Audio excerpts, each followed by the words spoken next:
Por acompañarnos. Seguimos explorando la sostenibilidad, que realmente es un tema muy amplio, y hoy precisamente con el doctor Carlos Murillo Zamora, que podríamos durar acá horas. Creo que el reto va a ser generar un podcast donde podamos poner tanta información en poco tiempo. Por suerte el doctor tiene muchísima experiencia académica además, y entonces el tema de cómo condensar información es algo que se le da muy naturalmente. Buenas tardes, Alejandro, y buenas tardes, doctor Murillo Zamora. No, buenas tardes a ambos y un placer de compartir con ustedes una temática que efectivamente alcanza para varios días. Veremos cómo la comprimimos sin dejar detalles relevantes por fuera. Claro. Tal vez ahí, doctor, comenzar por tratar de entender cómo la relación de fuerzas a nivel planetario, a veces justo para esta última misión espacial, creo, ahora no recuerdo el apellido del astronauta, o si era la muchacha, por cierto, que andaba por allá, que hablaba de la pequeña cápsula, ¿verdad? Entonces, la aldea global que había visto Neil Armstrong y algunos otros al principio, la seguimos viendo así, pero acá dentro de esa pequeña motita de polvo estelar, se surgen muchas tensiones, y esta relación de fuerzas está cambiando radicalmente, o por lo menos tratando de reordenarse. Entonces, tal vez para comenzar, doctor, desde esa sombrilla, desde ese macro, de esa correlación, y cómo esta afecta la sostenibilidad, porque también pareciera que el tema de sostenibilidad se podría circunscribir solo a un tema medioambiental, y realmente no es así. Es un tema muy transversal que incluye además pues una de las grandes crisis que atraviesa nuestra especie, cuál es la crisis socioambiental. Claro. Mira, yo creo que hay una diferencia de cuando esos primeros astronautas estuvieron en la Luna y volvieron a mirar a esta nave azul y lo que vieron estos últimos astronautas desde la Luna, ¿verdad? Con la diferencia de que hicieron la circunvalación de la Luna y no aterrizaron, que es una ruptura de la geografía. La geografía sigue importando, pero no es la geografía que nos enseñaban en la escuela hace un montón de décadas. La geografía hoy ha cambiado porque se ha roto la distancia. Entonces no hay que pensar solo, por ejemplo, cuánta distancia hay entre Costa Rica y África o entre Costa Rica y Brasil, sino qué hay entre Costa Rica y África y qué hay entre Costa Rica y Brasil. Y efectivamente, cuando se mira desde el espacio, la visión tiene que ser muy diferente a la que vemos aquí. Y cuando uno entiende que la Tierra viaja a una gran velocidad, uno dice, pero ¿cómo? Si no, esto no se mueve. No sentimos ese movimiento. Pero hay un desplazamiento que ahora se entiende primero del planeta y luego del sistema solar y de la misma galaxia. Eso no cambia la dinámica geográfica, pero cambia nuestra percepción sobre la dinámica geográfica. Y eso hace que desde la perspectiva de la geopolítica, de la sostenibilidad, de la gobernanza y de otras temáticas, que pueden ser más concretas, más cercanas a nosotros, eso es un cambio significativo.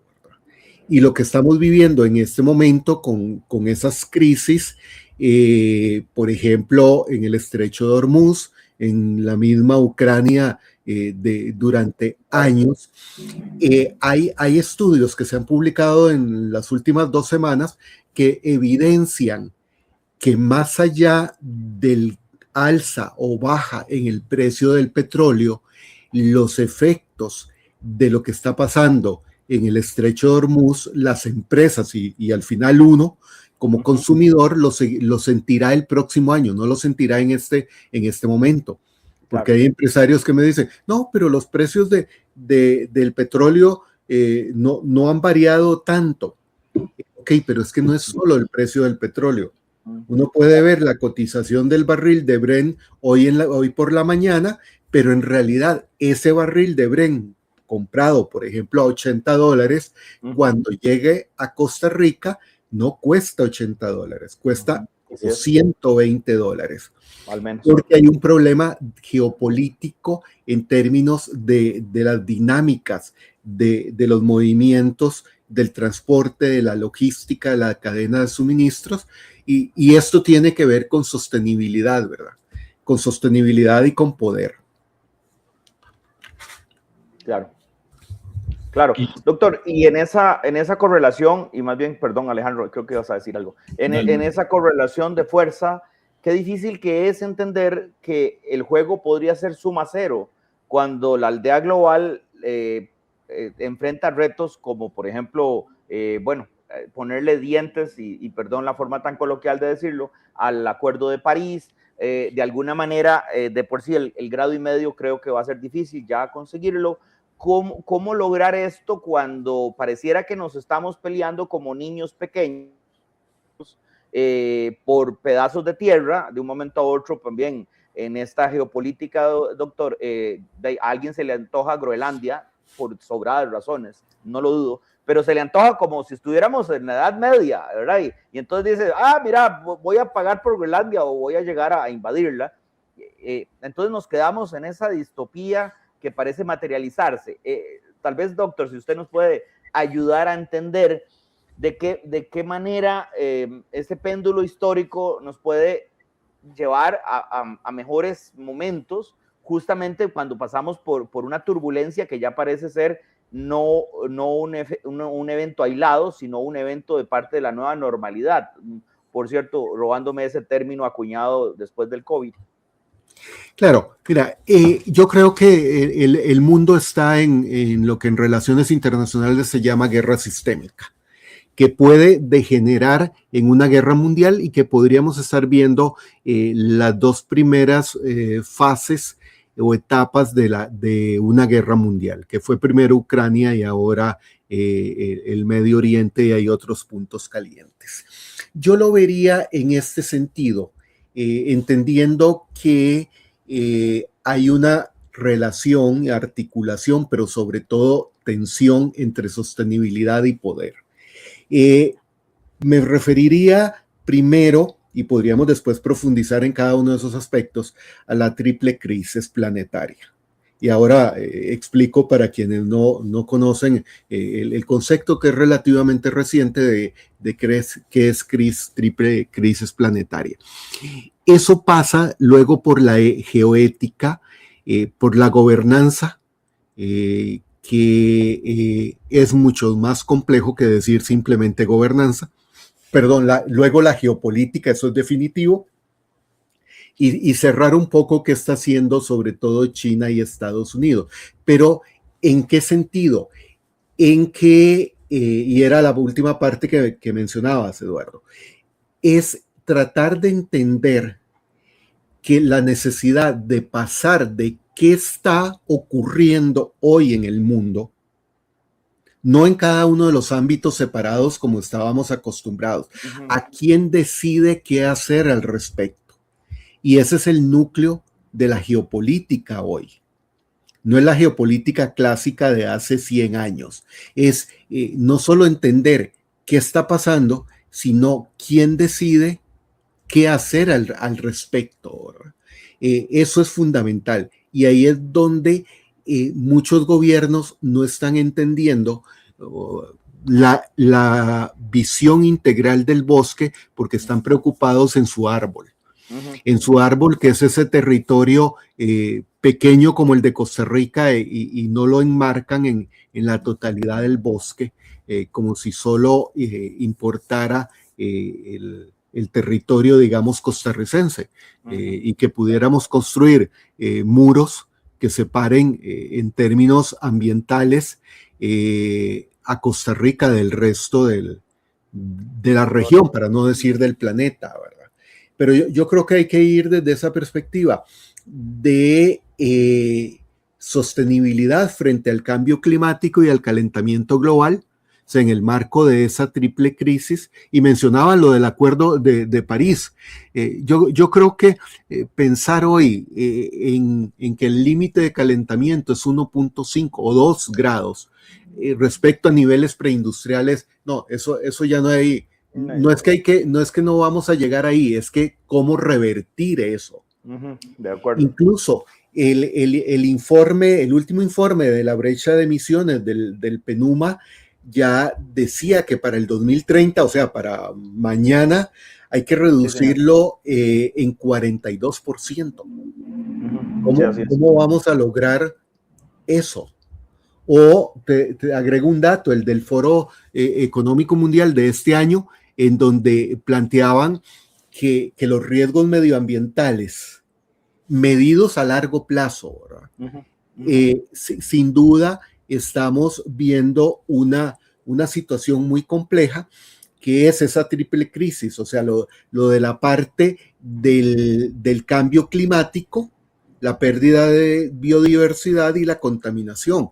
Y a mí me sorprende cuando, por ejemplo, un titular del País, de España, hoy, que dice que están haciendo una simulación con algunos modelos para temperaturas de 50 grados. Si 40 grados, yo he estado en climas de 40 grados, no me imagino lo que es estar en un clima de 50 grados. ¿Verdad? Sí, claro. Y pensar que al 2030 vaya a haber en España 50 grados, estamos pensando ya en que efectivamente no habrá mucho tiempo. Lo que planteaba Alejandro, esperemos lograr vivir muchas décadas más en el caso de nosotros y siglos en el caso de la humanidad. Sí, así es. Don Carlos, y muy interesante eso que menciona, y también tal vez podríamos hablar un poco del efecto de la comunicación y la tecnología en esta crisis sistémica, ¿no? Porque desde la parte, desde la sostenibilidad como diálogo político, ¿verdad? Por un lado, de hace algunos años, décadas diría, ahora tenemos sostenibilidad como una necesidad y una casi que necesidad estructural, ¿verdad? De la humanidad.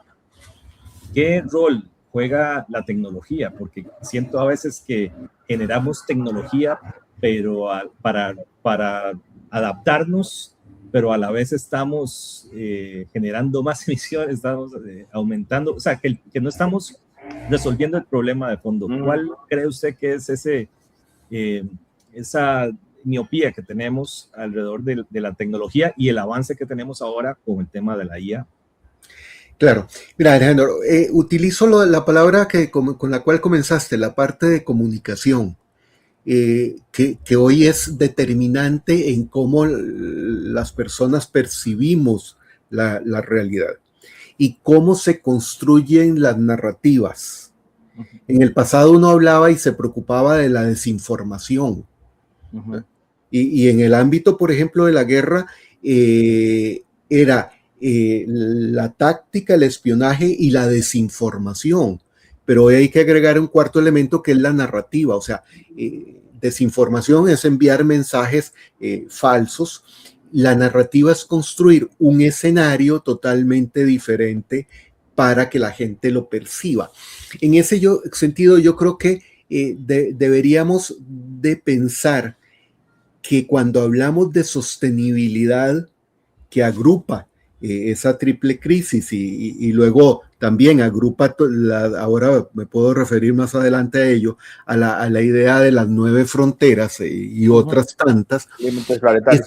Sí, es que no deberíamos de seguir pensando que la sostenibilidad es un asunto de agenda verde y que todo se resuelve por la parte estrictamente ambiental en términos del concepto de verde. Sí, claro. Y es que antes de empezar empezar la conversación, estaba viendo un mensaje en donde para un curso de economía internacional que doy en el segundo semestre, pidieron que incorporáramos 3 ODS para ese curso de economía internacional. Y yo decía, sí, pero ¿qué es lo que pide? Ok, enseñen en la primera clase que el ODS creo que era el 1, el 2 y el 8. el que nos asignan. Que eso es todo lo relevante en la economía internacional. O sea, seguimos repitiendo un poco esa agenda verde, cuando en realidad sostenibilidad es hoy una cuestión de seguridad nacional. No pensada en términos militares, eso es defensa. No, de seguridad nacional, es una cuestión de energía. Y hacia ahí voy, Alejandro, a la parte de la IA. De alimentos, de migración, de minerales críticos, eso es fundamental. El problema es que ¿qué es lo que sucede en la mayoría de los países? Y para no hablar de otros, hablemos de Costa Rica. En este país el gobierno no entiende lo que es seguridad nacional. Si acaso se limita a seguridad ciudadana, ni siquiera se piensa en términos de seguridad de Estado. Ahora, el asunto de energía, yo escuchaba esta mañana hablando a alguien sobre Recope, pensando que hay que comenzar los estudios sobre hidrógeno verde y que tal vez para el 2050. O sea, seguimos pensando en esos términos. Claro. Pero a mí me llama, por ejemplo, la atención, yo uso, perdón por el comercial, yo uso Cloud. Y Cloud tiene ya una advertencia que dice que si lo que uno va a hacer es una búsqueda de carácter general, utilice tal de los LLM, o sea, de los lenguajes que ellos tienen, y no use el otro, que es Opus 4.8, porque hace un gasto de energía muy grande para lo que usted necesita. Lo puede hacer gastando menos. Exactamente. O sea, si lo que usted va es a pedirme un plan de viaje porque quiere irse a visitar tal país, no demande el gasto de energía que requiere ese lenguaje más elaborado para requerimientos científicos y fórmulas matemáticas, sino el lenguaje simple. No todas las empresas de IA están advirtiendo de cuánto es la demanda de energía que ellos tienen y la demanda de agua, porque a veces no se trata solo de cuánta energía necesitan para mover sus servidores, sino de cuánta agua utilizan para enfriar los servidores. Entonces, yo me pongo a pensar, yo a veces en 5 minutos obtengo toda la información que necesito sobre algún tema, pero hay gente que gasta 10 horas conversando con ese recurso de IA. ¿Cuánta energía se está gastando? Desperdiciando. Exactamente, y en la parte de alimentos, hay que entender esa situación. Entonces, completo, pues lo mencioné, y yo creo que ahí los países y ahora las empresas más que los países tienen que pensar más allá de los componentes de la triple crisis de cambio climático, pérdida de biodiversidad y contaminación, en aquellos que en el 2009 Rockström identificó 9 fronteras planetarias.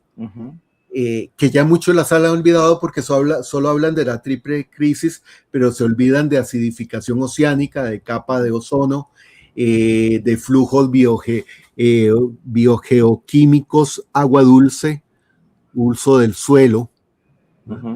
Y cuando uno escucha que, por ejemplo, esos, porque al fin y al cabo son deliciosos, esos pulpos que venden en la parte norte de España, sí, son muy ricos. Son muy ricos, pero están en una crisis que están a punto de agotar las reservas. Sí, claro. Totalmente de esa parte del norte de España, ¿verdad? Entonces, yo creo que hay una tendencia a simplificar las cosas para hacerle llegar los mensajes a la gente. El problema es que eso puede también simplificar el análisis y decir, no estamos tan mal, no estamos tan complicados. Claro. Y tal vez, doctor, ahora que hablabas de seguridad nacional, también las compañías, la gestión de riesgos, es algo que viene creciendo en las empresas y en los corporativos y cada vez se tecnifica más. Pero es curioso porque la gestión de riesgos ESG o ASG, como se diga en inglés o en español, parece que es todavía deseable, pero no urgente. Entonces, eso es muy curioso porque las compañías dicen, bueno, necesitamos tener más ventas o necesitamos un problema geopolítico, manejarlo o algo, pero sostenibilidad parece que es en riesgos. Incluso, doctor, con un ejemplo puntual, Canal de Panamá, la autoridad del canal, ¿hace cuántos años existe? ¿Cuánto significa a nivel de gobernanza?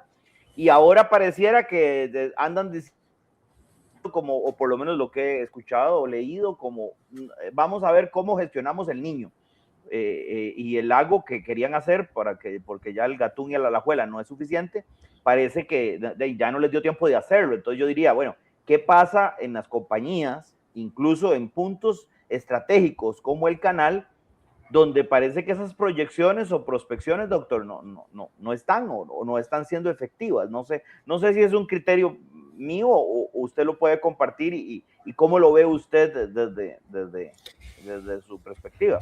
Claro, mira, yo creo que ahí entramos, y no es que otras partes del mundo estén peor, pero entramos a una característica muy latinoamericana, que es esa parte de ese realismo mágico de las novelas de García Márquez traído a presente.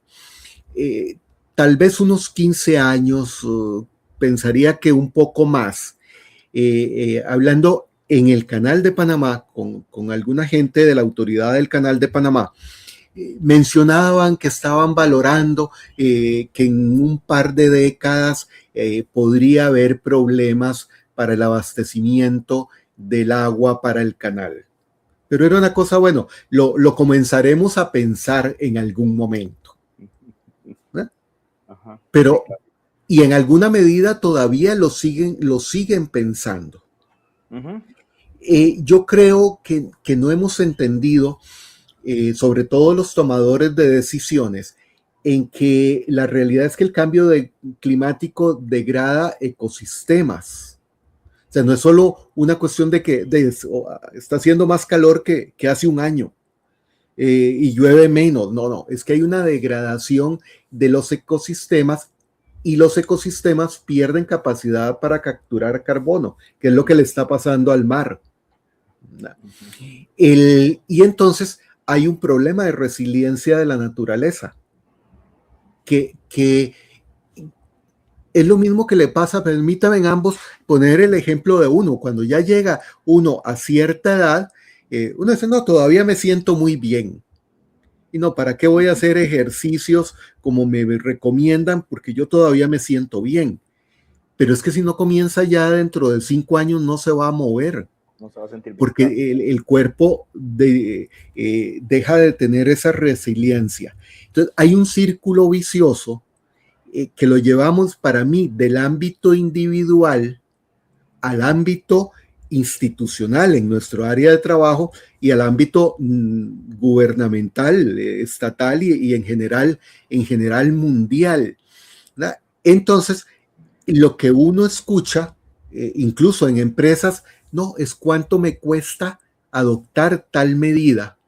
No, eso me está haciendo perder competitividad. Entonces, no, todavía no va a ser un problema. Todavía yo puedo pagar ciertos costos que han subido por culpa del cambio climático, pero no hay problema, se los traslado al consumidor. Y son pequeños y no lo va a notar. Porque también tenemos, repito, para mí es un poco de ese realismo mágico de América Latina en que todo está bien. Me costó un poco más caro, pero no, voy a pagar, no pasa nada. Y yo siempre recuerdo, recién llegado a Miami para asumir el consulado de Costa Rica en Miami, iba con un amigo costarricense, pero ya tenía décadas de vivir en Miami, y dije, mira, aumentó de la semana pasada hoy el precio del tomate. Pero ni modo, lo voy a llevar. Él me dice, ¿cómo lo va a comprar? Le digo, sí, no está tan caro. Me dice, no lo compre. venga el lunes o martes y como nadie ha comprado, el supermercado lo tiene que bajar. Baja el precio, interesante, claro. Ajá, pero si usted lo compra, va a seguir subiendo el precio porque va a mantenerse la demanda. Es un poco lo que ocurre en este momento, ¿verdad? Y regreso a esa narrativa, que si lo multiplicamos por la cantidad de gente que puede estar utilizando esta recomendación de redes que leía un día de estos, es que recomiendan que por lo menos una vez a la semana darse un baño de 55 minutos. Entonces, ¿cuánta agua se gasta uno bañándose 55 minutos? Sí, hasta que me dio miedo. Y lo promueven como algo en realidad beneficioso. Hay especialistas que dicen que mentira, eso no beneficia a la piel, pero la gente lo hace. ¿Cuántos litros de agua está consumiendo en 55 minutos? Y que nos vamos a ese dilema de los comunes, de si aquí los tres lo hacemos y les recomendamos a los amigos, cuando nos damos cuenta hay decenas de miles de personas consumiendo esa cantidad de agua. Así es, doctor. Así es, sí. Así es. Y en esta parte, ¿cómo? Porque también leía el tema de la solastalgia, doctor. Entonces, ¿verdad? La disonancia cognitiva es tan grande porque estamos hablando de extinción, y de extinción no solo de biodiversidad, como se ve los otros, no, la otredad de Dussel, ¿verdad?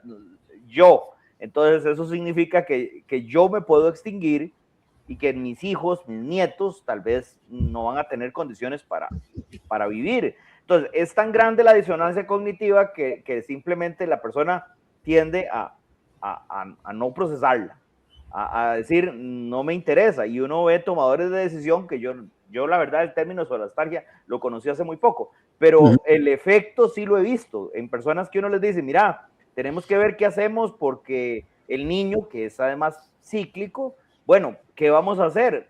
No, mira, eso como dijiste ahora con las compañías, no, mira, eso, el país en este momento no está en niño y si no está, no es lo que nos ocupa. Bueno, pero nos va a ocupar en 2 años, no, pero ya tal vez en 2 años ni siquiera yo estoy en el gobierno. Ah, la pucha, eso no ¿será solastalgia? ¿Será realmente eso, doctor?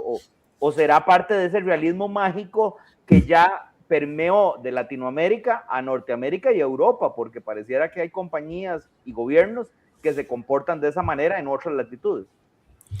Mira, y te faltó Asia, porque lo viví un día de estos en un trámite. No voy a mencionar el país, pero estábamos mi hija menor y yo haciendo un trámite migratorio en un consulado y yo le dije a mi hija, parece así en voz baja, parece que estos se contagiaron de América Latina, que es un país asiático, porque dicen que para hacer un trámite regresa en 3 semanas y estará listo el trámite. Yo decía, yo esperaba salir hoy mismo con el trámite resuelto ahora. Y no me supieron explicar por qué tardan tanto tiempo, porque tampoco es que tenían mucho trabajo. Pero yo creo que estamos, y sobre todo en Costa Rica, primero pensando quién define las normas y los estándares. Y hay una tendencia que viene de otro ámbito en Costa Rica, que es, no estamos tan mal, ¿no? Y hay mucha influencia de Trump. Me adelanto a algo que había pensado mencionarlo más adelante, que es la idea de por qué seguir avanzando con autos eléctricos si todavía hay suficiente petróleo para los próximos 200 años y sigamos consumiendo petróleo. Los autos van a seguir siendo más baratos si son de combustión interna y el impacto en las... No, eso no es problema. Todavía se soporta. ¿Verdad? No debo tenerlo en algún lado, en archivado, el informe que le pasaron a Trump el año pasado, indicando que es mentira el calentamiento global y el cambio climático. con evidencia científica. Entonces aquí viene una pregunta de quién define qué es verde, qué es sostenible y cómo lo cree la gente. Claro. Que no está lloviendo a estas alturas. Ok, pero mejor, porque entonces yo puedo salir a caminar en la tarde. Yo creo que no hemos tomado conciencia. Y tengo que reconocer que yo se lo he dicho a mis 3 nietos. Mire, ellos ya habían tomado la decisión y una todavía tiene 15 años y la mayor tiene 18, de no tener hijos. O sea, desde hace rato tomaron esa decisión los 3. Y un día les dije, no valoren tampoco tener hijos. Y me dicen, no, nosotros no vamos a tener hijos. No. Yo digo, a los 15 años deciden no tener hijos. Y cuando yo estoy en el ámbito, en el Observatorio del Desarrollo, de la parte de envejecimiento y del sistema de pensiones, entonces yo le decía a la nieta que tiene 18 años, le digo, ya su papá le abrió una cuenta de pensión voluntaria desde ahora. ¿Para qué? Eso faltan muchas décadas. No es necesario. Entonces yo creo que vamos por ahí. ¿Para qué nos vamos a preocupar de lo que vaya a pasar en la próxima década en términos ambientales, en términos de sostenibilidad? Y en el caso de las empresas, incluso de cuestión de certificaciones. Claro. O sea, como ven, cada vez que entre más avanzamos y profundizamos, se agregan más cosas a esto de sostenibilidad.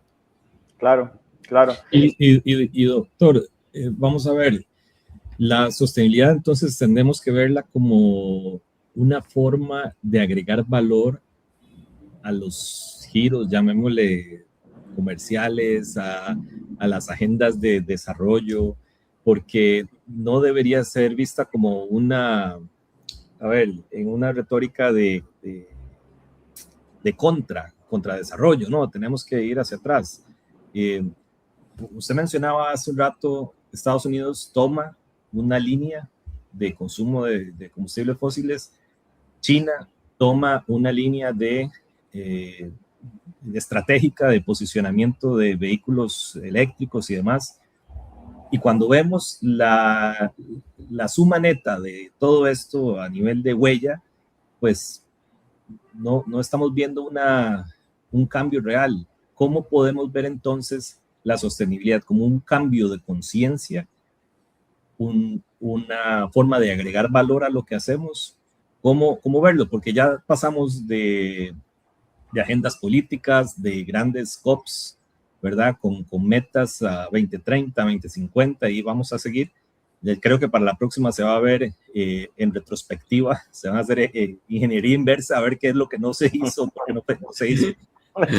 Pero entonces, ¿cómo tenemos que ver o cómo deberíamos de ver la sostenibilidad? Tal vez como un ejercicio de reflexión, ¿verdad? Claro. Mira, yo creo que ahí hay dos conceptos fundamentales para comprender lo que debería de ser la sostenibilidad hoy. Que no es seguir insistiendo en el concepto de cuando surgió la idea de desarrollo sustentable y luego de desarrollo sostenible.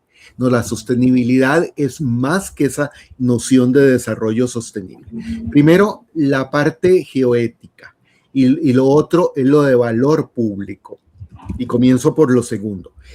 En administración pública y en políticas públicas, y en mi último libro sobre análisis de políticas públicas, yo le dediqué una pequeña sección en uno de los últimos capítulos a lo que es valor público.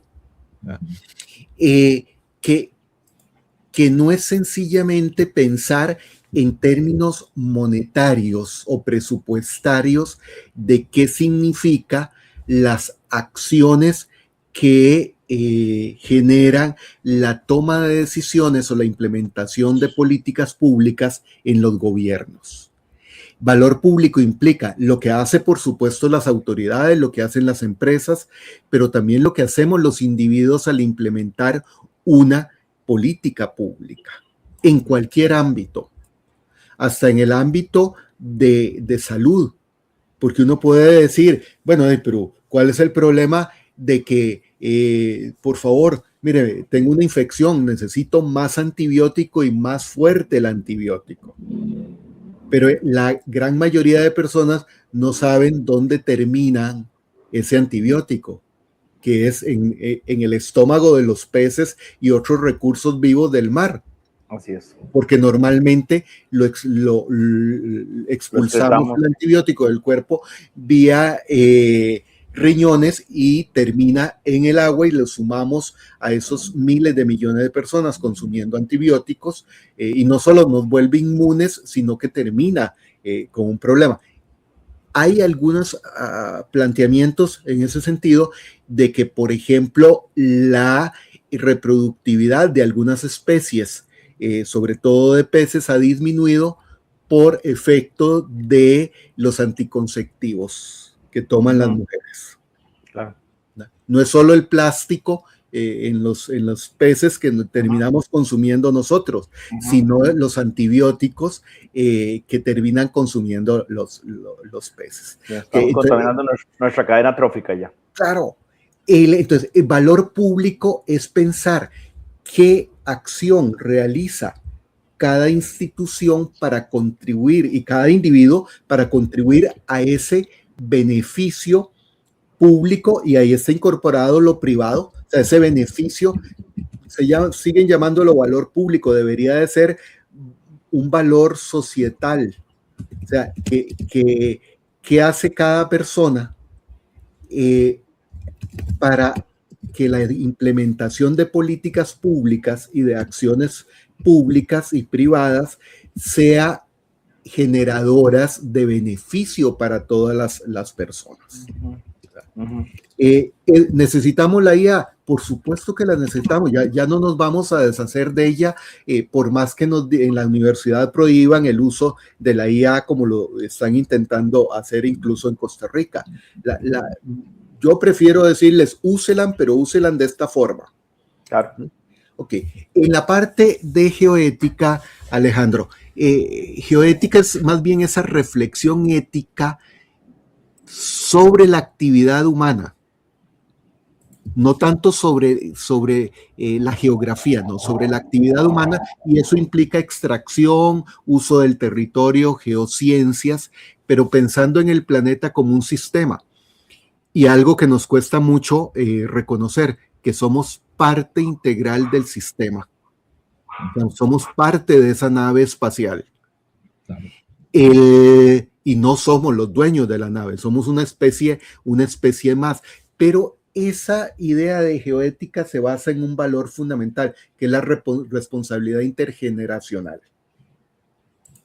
Y la equidad entre países ricos y pobres, entre desarrollados y escasamente desarrollados, frente a los costos ambientales.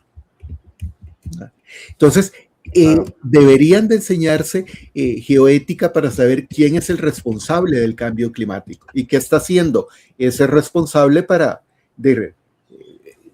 revertirlo. Yo ahí soy muy pesimista. Yo creo que ya no se puede revertir, pero es detenerlo. Gestionarlo, claro. Sí, ¿quién reparte los beneficios de los recursos genéticos? Por ejemplo, del mar.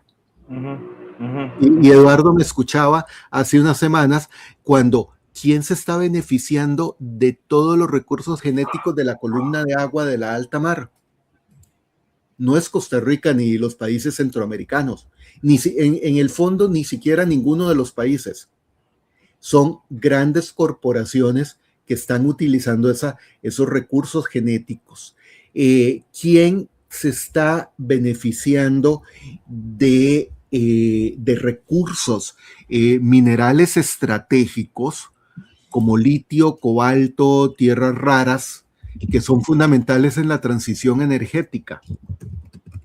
¿Y cómo está haciendo la distribución equitativa de esa parte, ¿verdad? Entonces aquí viene lo de la gobernanza.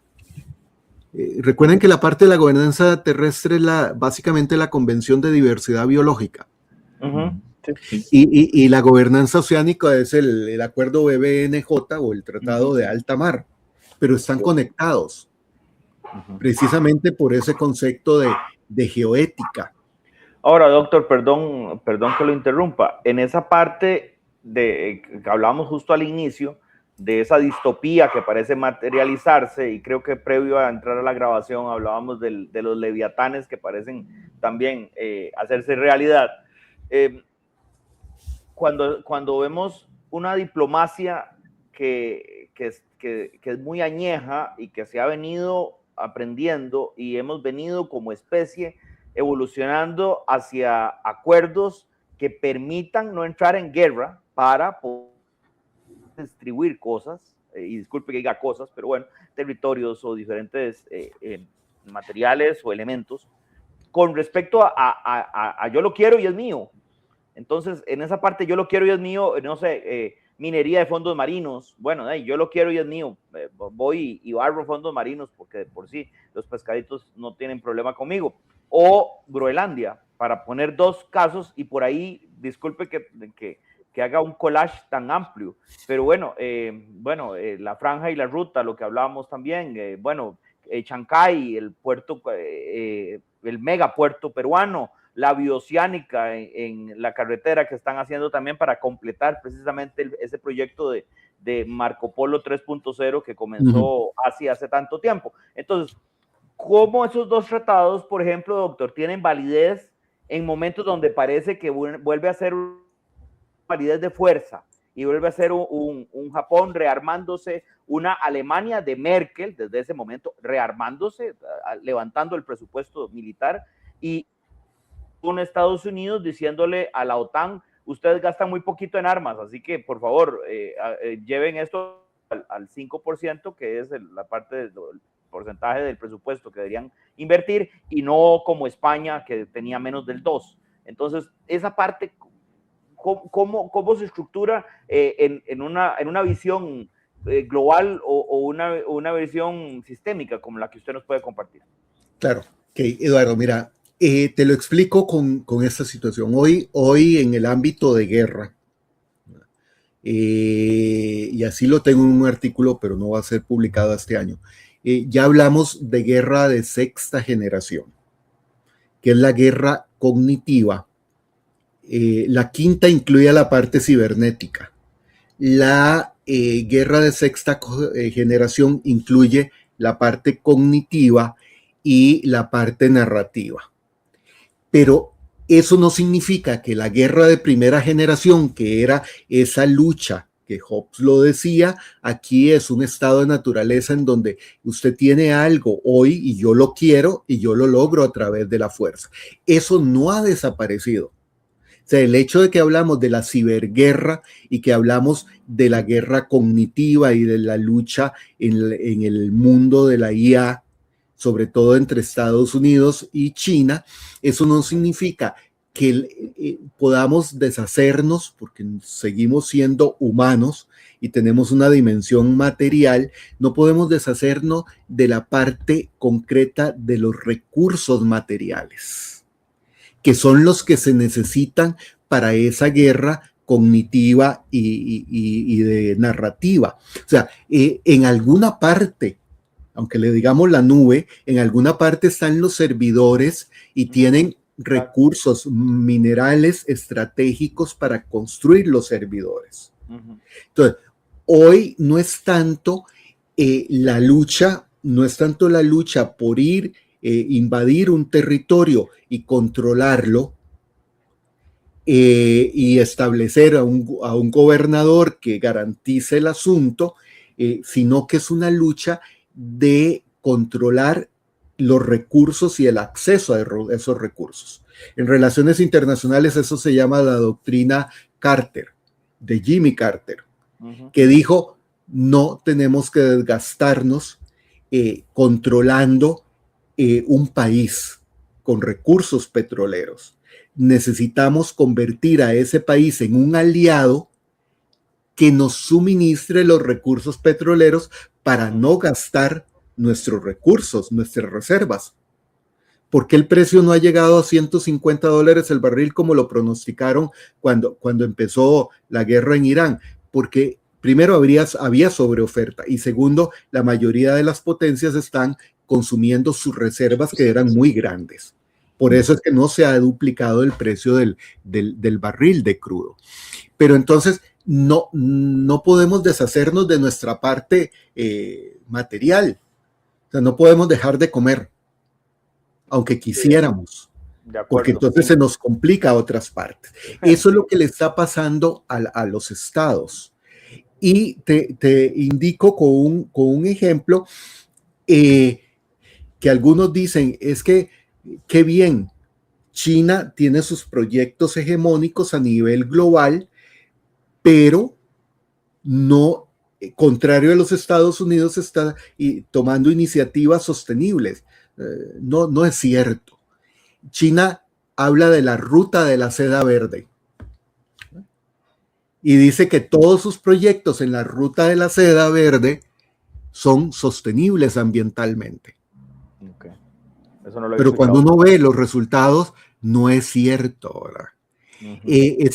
¿Cuánto cuesta en recursos, en dinero, en la parte de sostenibilidad, la expansión de China por tierra hacia Europa, el cinturón, y la parte de la ruta, que es el mar, a África, América Latina y más allá? Para el 2023, o sea, estamos hablando de 3 años atrás, había comprometido ya $1 billón en español, solo para desarrollar la parte de la ruta de la seda, y le agregó el verde. Y habla de la ruta de la seda digital. Eso tampoco lo he escuchado. Gracias. La primera inversión, te pongo que por ahí encontré un día de estos el dato, la primera inversión en la ruta de la seda digital por parte de China el año pasado implicó $66 mil millones. Wow. Para desarrollar la ruta de la seda digital. Y yo pensaba que la bioceánica y Chancay era muchos recursos. Estoy en pañales, disculpe, doctor. La ignorancia me supera. Pero ¿qué tenemos al frente? Tenemos a Trump diciendo que para qué seguir en el Acuerdo de París, que eso no tiene sentido, que para qué limitar el calentamiento global, si eso no es cierto, no va a haber calentamiento global. ¿Para qué? Y permítame en inglés, la revocación del Endangerment Finding, que era toda la parte de eliminar las regulaciones en gases de efecto invernadero, EPA. y volver atrás, incluso eliminar la ley de aire limpio, creo que era fue de Carter o por ahí en ese momento. Pero también, bueno, ya algunas empresas automotrices dejaron de producir vehículos eléctricos. Sí, claro. ¿En qué se resume esto? Como lo dijo uno de esos tantos, en Estados Unidos yo nunca he entendido, a pesar de que viví ahí 4 años, lo del Sierra Club y lo del otro y lo otro, todos son como club de amigos, que uno de estos decía que la política del gobierno de Trump se basa en el negacionismo climático, y en alguna medida es cierto, ¿no? Entonces, gobernanza oceánica, de acuerdo a Trump, eso no tiene sentido. Claro. Porque lo que hay que hacer es explotar los recursos. Entonces, recursos infinitos, ahora que decías vos, en la geoética, Burland en el 87, ¿verdad? Y entonces esa responsabilidad a futuras generaciones que la doctora Go Harley Burland nos trae a colación. ¿Cuántos años ha pasado desde ahí? Y ahora aparece Trump diciendo, no, ¿cuáles generaciones? Aquí simplemente vamos a gastar lo que queremos. Claro, entonces, en resumen, ¿qué es lo que está pasando? Un creciente nacionalismo. Y yo creo que lamentablemente no lo podemos obviar. Un creciente nacionalismo cristiano, en el sentido de la visión ultraconservadora de los pentecostales y otros que hoy tienen un dominio cercano al 50% de los republicanos que toman decisiones en los Estados Unidos. Y eso se está esparciendo a nivel mundial en el sentido de que no hay que hacerle caso al derecho internacional. Eso es un mero discurso. Bueno, Hobbes lo decía, que un tratado es un pedazo de papel si no se tiene la espada, porque nadie va a respetar un pedazo de papel, se respeta por la fuerza. Entonces, hay un repliegue hacia el unilateralismo, en donde solo si lo que hace el vecino me conviene, yo me uno al vecino. Pero en el momento en que supere mis beneficios, o sea, esa parte de utilidades, y ahí entraríamos en el juego de suma cero, lo abandono. Mi vecino me sirve mientras me genere beneficios a mí. Claro. Es un utilitarismo, doctor, donde yo defino qué es el bien mayor. Yo soy el que lo define, entonces no exactamente. Siempre va a dar siempre la suma va a ser positiva para mí. Claro. Y por eso la cooperación multilateral no funciona, excepto que el utilitarismo de esa cooperación multilateral me beneficia a mí. Entonces, muchas veces yo siento que hay gente que piensa, y me han dicho, ¿cómo se le ocurre decir que ya estamos en la Tercera Guerra Mundial? Le digo, no piense que es la copia de la Segunda Guerra Mundial. No es la Segunda Guerra Mundial, es una Tercera Guerra Mundial, porque van a interactuar las grandes, las súper grandes y medianas potencias. Pero es un asunto en donde puede no haber un solo disparo, sino un nuevo orden internacional en donde se reparten el mundo basado en ese tipo de competencias de guerra cognitiva y narrativa. Sí, en una sexta generación que, según nos explicaste, es aditiva. Y como es aditiva, entonces no pierde nunca la primera. Siempre va no desaparecen todas las anteriores. Gracias. Siguen bien. Sí, exactamente. Doctor, yo creo que por el tiempo vamos a tener que regresar en otro momento, y estoy seguro que en muchos momentos, pero a mí, qué difícil la última pregunta, y dispense porque no lo quiero poner en un aprieto, pero en medio de este panorama y tratando de ser racionales, porque en principio el homínido, aunque yo todavía tengo mis dudas si el taxónomo era una persona que tenía un ego muy grande y por eso nos puso sapiens, pero bueno, ¿será que podemos tener un mensaje esperanzador en medio de este tránsito, o será que en economía de guerra lo que tenemos que hacer es ser muy resilientes porque tenemos que sobrevivir? Entonces, no sé, doctor, de qué forma, y no sé, Alejandro, como para dejarle al doctor un cierre final. Sí, muy sí, cómodo, pero bueno. sí, usualmente, y Edu y don Carlos, nosotros tratamos de cerrar estos podcasts con un sentido de oportunidad para todos los que estamos dentro de esta idea de que podemos realmente lograr un mejor planeta, un mejor lugar donde vivir, dejar una reflexión, una oportunidad o un pensamiento, tal vez como decía Eduardo, una esperanza, ¿verdad? Entonces ahí se lo dejamos, doctor. Yo creo, y voy a utilizarlo, a utilizar un